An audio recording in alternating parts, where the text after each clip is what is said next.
devons concentrer nous sur les choses qui contribuent à l'harmonie et à la croissance de l'église du Seigneur. Et c'est une église qui vit en harmonie, goûte déjà un peu de bonheur du royaume des cieux. Parce que bon Dieu toujours prend plaisir de l'église qu'on ait une unité là-dedans. Depuis qu'il y a une division, bon Dieu va occuper nous. Nous venons adorer, il n'est pas là. Parce que nous ne pas qu'à l'autre. Nous ne pas qu'à chier dans l'autre. Nous avons communié en hypocrisie, bon Dieu va son pays d'hypocrite qui chie là. Pas qu'à bénédiction qu'on ait une hypocrisie. Le service compare l'harmonie qui règne entre les frères et sœurs, entre les membres de l'église, de la famille du Seigneur, comme l'huile précieuse qui est répandue sur la tête, descend sur la barbe d'Aaron, et qui descend sur le bord de ses vêtements. Ça fait nous penser à l'onction d'huile que recevaient les rois, les prophètes et les sacrificateurs. C'était une image de la bénédiction de Dieu sur eux. C'était une image de leur consécration à l'Éternel. Et cette onction était le signe de la présence de Dieu résidant sur celui qui le recevait. Là, on consacre au monde, ça veut dire qu'on a une présence de Dieu dans la vie. Elle était aussi le signe d'une mission que Dieu lui a confiée dans le monde. Celui qui recevait cette huile était appelé en hébreu Messie. Ce qui est traduit en grec par Christ. Christ n'est pas le nom de famille de Jésus, ni un titre réservé. On l'appelle Jésus-Christ parce qu'il a été oint. Il a été consacré, il a été mis à part. En hébreu, c'est Messie. En grec, c'est Christ. De tout le monde qui recevra consécration, ou c'est Christ. Bon Dieu mettez à part. Il y a présence qui est dans où, présence qui est sous où, d'une part pour accomplir de bonnes œuvres, et d'autre part pour proclamer l'évangile, pour accomplir la mission que le confie là. Alléluia. Mais ce titre désirait qu'on était reconnu comme ayant une autorité venant du fait qu'il avait la présence de Dieu en lui. Christ avait dit le nom de famille de Jésus parce qu'il a été mis à part par Dieu. Au temps des Psaumes, ce n'est pas tout le monde qui était prêt. Fonction ça a été réservée aux descendants d'Aaron, c'est-à-dire les Lévites. Parce qu'Aaron était le grand frère de Moïse et le grand prêtre d'Israël. Cette huile précieuse ruisselle de la tête jusqu'à la barbe et les bords de ses vêtements. En hébreu, le mot tête signifie, le mot tête c'est wash, qui signifie tête. Ce mot désigne commencement ou jeunesse. Wash signifie commencement ou jeunesse. Et barbe, en hébreu, c'est safan, qui signifie vieillesse. L'huile sorti sous tête là, il descend sous barbe là.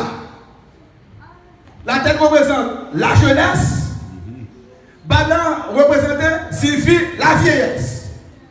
Ou lorsque il y a harmonie parmi nous, bénédiction mon Dieu a sorti sous tête ou je dis depuis la jeunesse, et bénédiction continue à accompagner jusqu'à la vieillesse. Amen. Et il descend sur le bord de ses vêtements. Ça veut dire, toute génération qui a fini, ils ont bénéficié de grâce, mon Dieu, aux jeunes. Alléluia. Là, mon Dieu, bénit une famille, il bénit toute génération. Et là, le mot dit tout. Malheureusement, génération à venir, non, ils ne veulent pas tout. Nous, cette grâce, vous bénéficiez de votre temps d'enfance jusqu'à votre vieillesse la plus avancée. Et même petit monde qui peut encore rencontrer, il y a une grâce qui attend. Jusqu'à la meilleure génération. Il y a une grâce qui attend. Les gens harmonie dans la vie, dans l'harmonie dans la famille. Dieu bénit la famille. Les gens harmonie au sein de son église, Dieu bénit son église. Génération comme la 23e siècle, la bénédiction mondiale nous matin. Parce que le 23e siècle, nous ne pouvons pas nous là. si Jésus n'a pas tourné. Nous sommes au 21e siècle, pas vrai? Pour le 23e siècle, il faut vivre 82 ans encore. Dis-moi, là, je suis sous tes toits. Qui compte au passer si Jésus n'a pas tourné? Pour David, 82 ans, mettez sous son gain. Pour le 22e siècle. Et même si tu as fait dans le nord, parce que mon David 150 ans encore. Non. Ce sont les générations qui sont là. Les générations, ça grâce, mon Dieu, aujourd'hui, grâce à l'étape de nouvelle génération. Amen.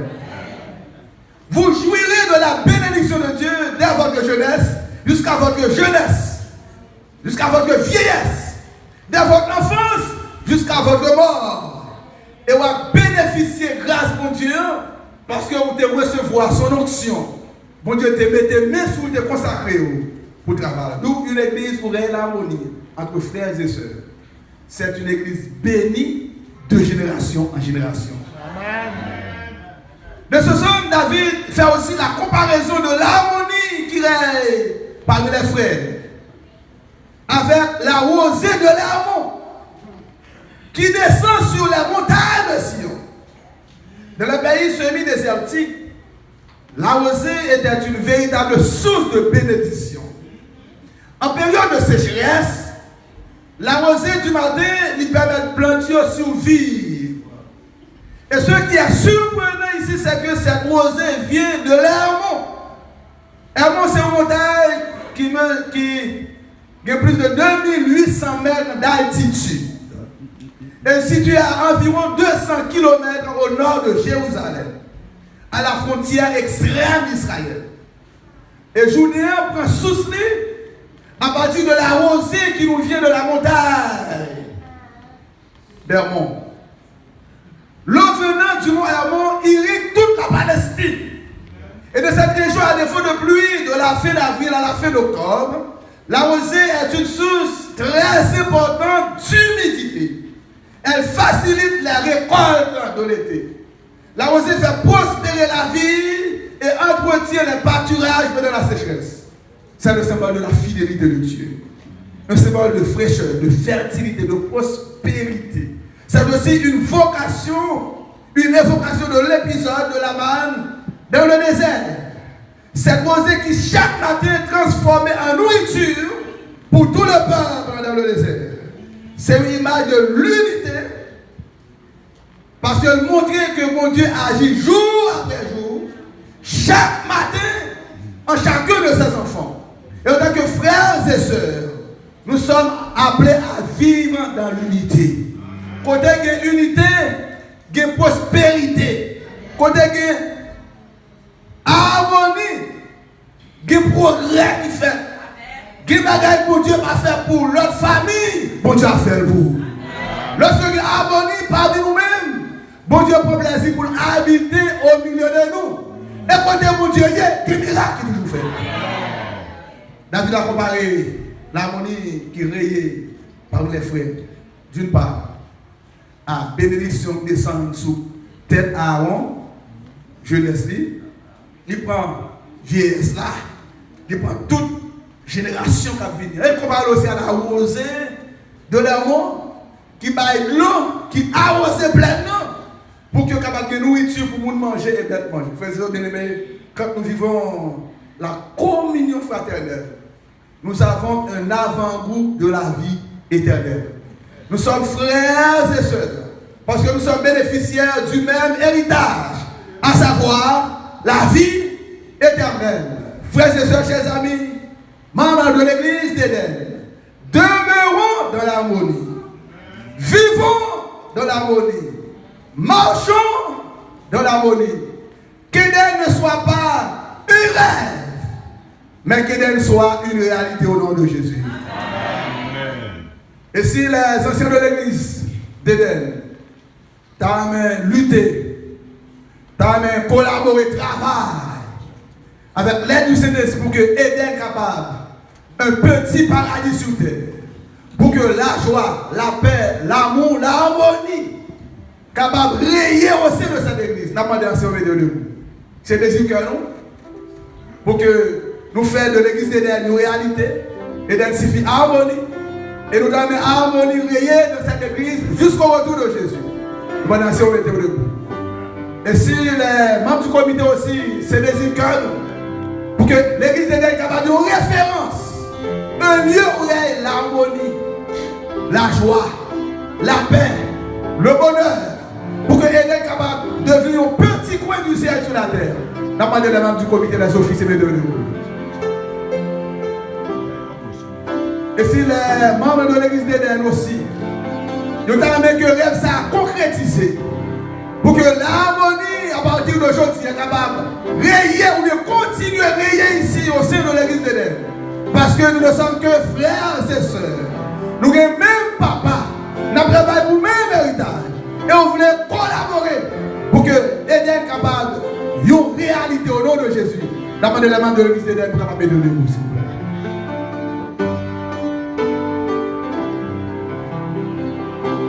Et si les frères et sœurs qui nous viennent des églises, nos amis qui viennent supporter nous matin, tant même que l'église côté sorti, l'harmonie capable de briller là-dedans, l'union capable de briller là-dedans, l'entente capable de briller là-dedans, le pardon, la réconciliation, la paix, la joie capable de briller dans l'église côté sorti. Et on fait travail pour que l'église soit capable de petit point du ciel sur la terre, d'abord de mettre debout tout.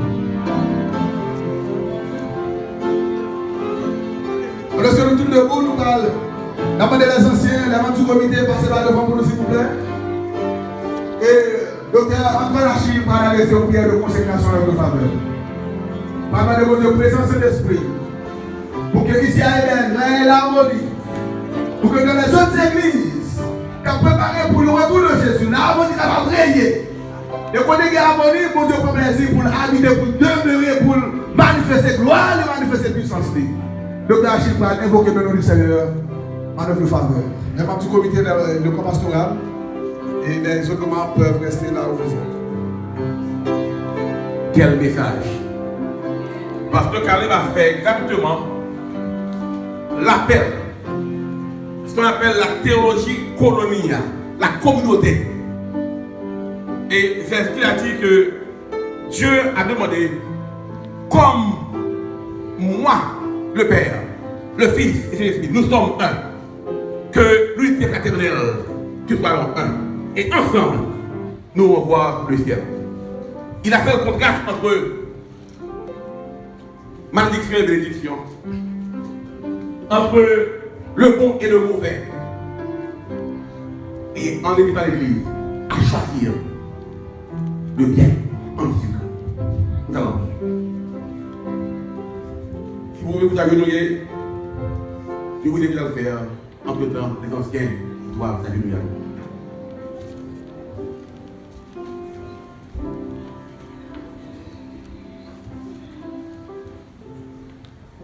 Éternel notre Dieu, notre Père céleste.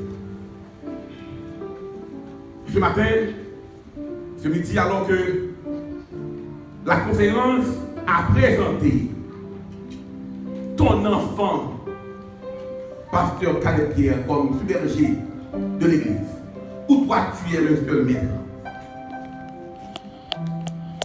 Le pasteur lui-même a lancé l'invitation, a lancé même un défi à l'église, partant d'Éden, en contrastant avec les cahiers qui lui a demandé sur le gardien de mon frère. Et il a ce défi que nous, les membres de l'église, particulièrement les gens de l'église de l'Éden, doivent être le gardien de leur frère. Ton Père Céleste, merci pour ce message. Merci pour cet appel. Mais nous ne pouvons pas le faire devant nous-mêmes. Devant nous-mêmes, nous allons agir comme Judas.